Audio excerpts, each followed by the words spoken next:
Hello mga BFF! Ngayon ay gagawa tayong chicken tocino. Nilagay natin to ng pineapple juice. Nilamas-lamas natin.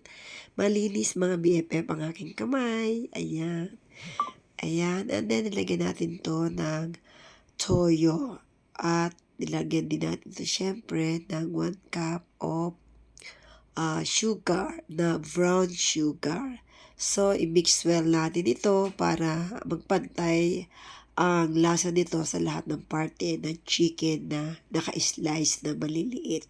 So, ang chicken nito, ang ginawa ko, ito yung parang pigi, yung pinakalaman. Inalis lang natin yung pinakabuto. So, bali 1.5 cup of brown sugar ang ating nilagay. Nagdagdag ulit ako para lalong lumasa ang tamis niya. Siyempre ay nilagyan ko nito ng papakulay. Nilagyan ko siya ng annatto powder. At nilamas po natin.